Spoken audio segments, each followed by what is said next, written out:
आज हम बात करने जा रहे हैं रामायण और महाभारत के 10 ऐसे योद्धाओं के बारे में जो अगर आमने सामने होते तो उसका दृश्य क्या होता, कौन किस पे भारी पड़ता, किसका पलड़ा भारी होता।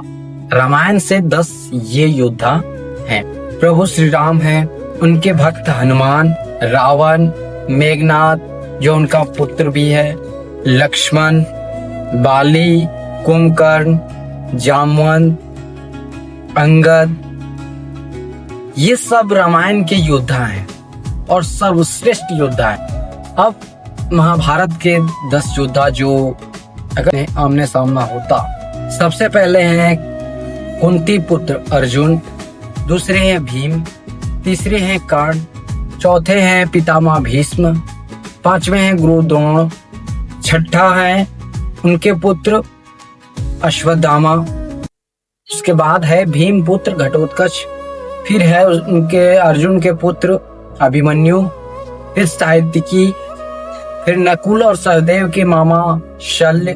लेकिन अगर ये आमना सामना होता तो किसका प्रभाव अधिक होता? आइए इस वीडियो के माध्यम से हम जानते हैं कि कौन सबसे अधिक शक्तिशाली है और कौन सबसे ज्यादा सामर्थ्यवान है।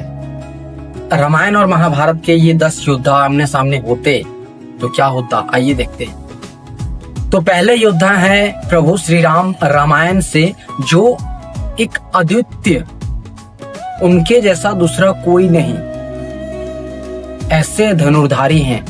वे धर्म और मर्यादा के प्रतीक हैं। वहीं महाभारत से पहले जो योद्धा आता है वो है अर्जुन, कुंती पुत्र अर्जुन, जो एक महान धनुर्धारी और दिव्य अस्त्र शस्त्रों का ज्ञाता है। रामायण से दूसरे योद्धा आते हैं हनुमान, जो अपार शक्ति, भक्ति और असाधारण गति। वहीं दूसरे तरफ महाभारत से आते भीम, जो गदा युद्ध में महारथी हैं, 1000 हाथियों का बल था। तो रामायण से तीसरे योद्धा आते हैं रावण, जो महान विद्वान, शक्तिशाली योद्धा और अस्त्र शस्त्र के ज्ञाता है। अब बलवान थे कि कैलाश पर्वत को उठा के ये लंका ले जाना चाहते थे। कैलाश पर्वत को भी उठा दिया था। भारत से आते हैं तीसरे योद्धा कर्ण, जो महान धनुर्धारी हैं, दानवीर हैं और एक अद्भुत योद्धा है, जो अपना कवच कुंडल को भी दान कर दिया। और दान लेने वाला भी कौन? भगवान इंद्र। रामायण के चौथे योद्धा हैं मेघनाद, जो रावण के पहले पुत्र, उनका नाम इंद्रजीत भी था। वे मायावी युद्ध और दिव्य अस्त्र शस्त्रों में निपुण थे। महाभारत से आते हैं पितामह भीष्म, जो महान योद्धा, जिनके पास शिक्षा, मृत्यु का वरदान और युद्ध नीति में कुशल। रामायण से 5वें योद्धा आते हैं लक्ष्मण, अद्भुत धनुर्विद्या, साहस और भाई के लिए समर्पण। वहीं दूसरे तरफ 5वें जो योद्धा है वो है गुरु द्रोण, जो एक महान योद्धा और अस्त्र शस्त्र के आचार्य भी थे। रामायण के 6वें योद्धा हैं बाली। इनको ब्रह्मा जी से एक ऐसा वरदान प्राप्त था, जो इनके सामने युद्ध करने आएगा उसका आधा बल इनमें समाहित हो जाएगा। तो ये बहुत विकट योद्धा थे। वहीं 6वें महाभारत के योद्धा अश्वत्थामा, जिनके पास बचपन से एक मणि था जो उनका रक्षा करता था, और ऊपर से वे आचार्य द्रोण के पुत्र थे।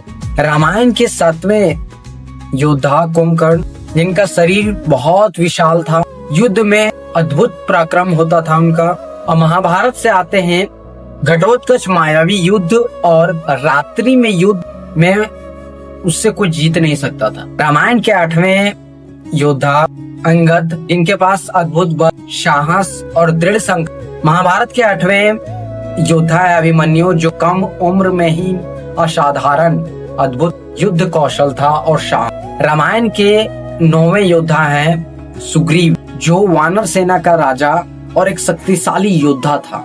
महाभारत का 9वां योद्धा है सात्यकी, जो एक महान धनुर्धारी है और शक्तिशाली योद्धा है।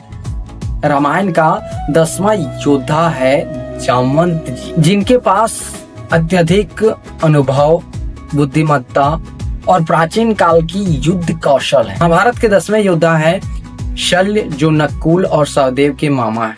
इनका सबसे अधिक जो शक्तिशाली अस्त्र था वो ये था कि शत्रु को क्रोध दिलाना है और उनमें जो ऊर्जा होता है वो अपने अंदर समाहित कर लेना है। ये थे रामायण और महाभारत के 10 योद्धा जिनके पास ये विशेषताएं हैं। आप कमेंट करके बताइए कि आपको किनका जोड़ी सबसे अच्छा लगा। धन्यवाद।